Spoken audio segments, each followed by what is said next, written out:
I went through tons of women's magazines, websites, gathering intel on how do they classify us and what do they find attractive. First up, the beefcake. You go to the gym, you take care of your body, you treat your body like a temple, and it shows. Because you got the abs, you got the guns, you've got that chest that she just wants to put her hands on. Here's the thing, no surprise, women love to look at a fit man. But here's the thing, when women do see a fit guy, they do have a stereotype. They view this guy as good for, yeah, he's a one-night stand. This guy is a player. This is someone that's really only good for a short-term relationship. Now, I'm sure for a lot of you guys, not a bad thing. But here's the thing, what if you want a long-term relationship and she instantly writes you off as, yeah, looking like somebody that, nah, he doesn't have any brains. Now guys, I'm pulling all this information from a 2007 study coming out of the University of LA where they looked at 286 pictures of men with different body types and how women judge them. And again, if the guy was in really good shape, they're like, oh, he's good for a one-night stand, for a really short-term relationship. But on the flip side of this, levels of intelligence were viewed as lower. So it is something, people are making an assumption that you can't have the body and have the brains. And this does apply to men. Now, how to minimize the stereotype and maximize the upside benefit? I would say simply show less skin. Wear a long sleeve shirt. Wear trousers that fully cover the legs. Here's the thing, when you show more skin, you're also viewed as less intelligent. Now, if you wear clothing that fits your body, everyone's going to be able to see you are in great shape. But by you covering your body, looking more professional, all of a sudden it's going to make you look more intelligent, more competent. The next stereotype, the silver fox. So this is based off a 2018 Scottish study coming out of Abertay University, and they actually called this the George Clooney effect. In summary, women are very much attracted to older men who are in good shape, who have taken care of themselves, basically their ideal of the silver fox. This guy has some years, he has stability, he has things going for him. At the same time, he takes care of his body. Notice I didn't say bodybuilder. You don't need to look good in swim trunks, you just need to look good in a suit. Now, it's no surprise in the dating world when you say that men care about looks and women care about financial stability. But what this study emphasized is that when a woman becomes more financially stable, she actually looks at more than just the money her partner has. She also looks at his appearance, and she really likes it when a guy takes care of himself, even if he's got the gray hair and he's got the wrinkles. Now guys, speaking of taking care of yourself, June is Men's Health Month. With everything going on in the world, it is still incredibly important that you take care of yourself. And that's why, gents, I partnered with Roman. They make it easy and convenient to get the treatment you need right at home. From sexual health to daily health, Roman offers treatment for erectile dysfunction, testosterone support, premature ejaculation, allergy treatment, and more. Here's how it works, gents. First, you go to getroman.com/armors for your free online visit. You're going to start off by completing an online form. Then if the doctor decides the treatment is right for you after evaluation, your medication will be shipped with free 2-day shipping right to your door. Guys, when it comes to taking care of your health, make sure it's not at the bottom of your to-do list. No, use Roman to move it up to the top. To get started, gents, go to getroman.com/armors for a free online visit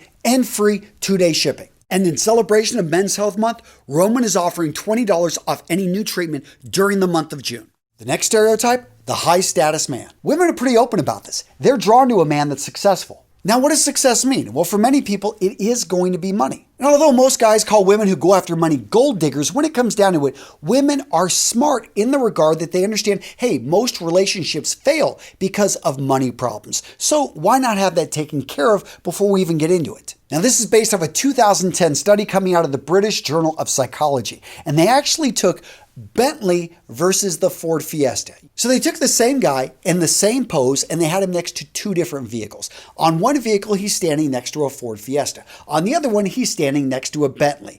And guess which one the ladies absolutely loved? Yes, as you can probably guess, the guy standing next to the Bentley was viewed as much more attractive than that same guy who was shown to other women next to the Ford Fiesta. Now, what's interesting about this study is they did the same thing for men. They actually had a woman next to the Ford Fiesta, a woman next to the Bentley, and for guys, it didn't make any difference. We just zeroed in on the woman. And let's not forget the effect of a well-fitted jacket or suit. We went over to Reddit, looked at what women were saying about well-dressed men, and again, women were saying, you know what? I used to date a guy, he wasn't a lawyer, but he wore a suit every day, and now I am spoiled. It was so damn hot the way he dressed. There was another story of a woman who started dating a guy because he just always dressed so well. She assumed he was really financially successful. He wasn't as financially successful as she thought, but she kept staying with him because she's like, he just looked so damn good and he had so much potential. Now I get it, there's a lot of guys out there that say this whole status thing is hollow. It's not truly who you are. But if you actually enjoy the clothing, if you enjoy the cars, have fun with them and reap the advantages.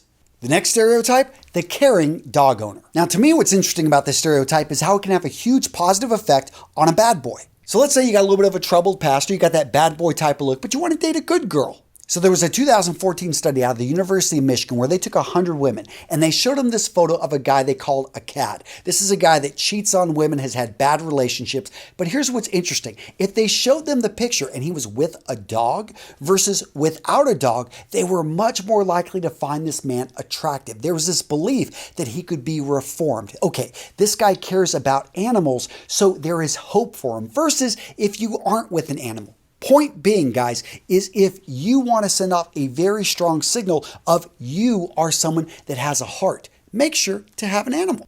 And by the way, I'm not saying get a dog for dating reasons, but I am saying if you own one, have a picture of you with the animal in your dating profile. And the next stereotype we're going to cover, let's talk about the bad boy, aka the outlaw. Now, in general, when someone's considered a bad boy, they've got the dark triad personality traits of narcissism, psychopathy, and Machiavellism. Narcissism being where you're focused in on yourself. Psychopathy meaning you can have erratic behavior. Maybe on the surface you come off as charming, but deep down you're actually callous. You don't want to have relationships. You start to push people away. And with Machiavellism, these people are very opportunistic and they're not afraid to manipulate. Now, it's very well known, especially with younger women, that they are attracted to the bad boy. That being said, women that have reached full maturity into adulthood, meaning that they don't play games, they're looking for a life mate, are actually repelled oftentimes by the bad boy attitude. For our next stereotype, let's talk about the comedian, aka the Joker. Now, a lot of guys may view getting stereotyped as a joker is a bad thing, but it actually depends on what type of joker you're getting classified as. See, there's unattractive, lowbrow humor. That's the guy that's making fart jokes all the time. No, yeah, it's funny, maybe we're laughing, but women are not being attracted to this. Versus high-level humor. This is the guy that actually is using sarcasm. He's using really high-level jokes, shows women that this guy is intelligent and that they can find very attractive, and they often show their attraction through actually responding to the jokes with laughter. You see, a good comedian, he understands that laughter isn't about canned jokes. It's about interaction with the audience. In this case, her. You throwing things out and her playfully coming back. This interaction, this flirting is what you want to go for. The next stereotype that women find attractive, the adventurer.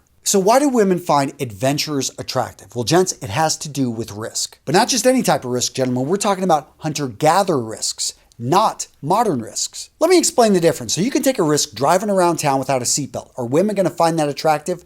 No. Based off a 2014 study coming out of the University of Alaska, they found that hunter-gatherer risks, and these are things that you can do that show your prowess, such as deep sea diving, skydiving, mountain biking. These things are viewed as very attractive. So in your dating profile, don't be afraid to show photos that you like to jump out of planes, preferably with a parachute. What video to watch next? How about how to start a conversation with a beautiful woman? I know so many of you guys just want to get the conversation started, but you don't know how. Check out this video. I lay it out. I make it simple for you to get the conversation started.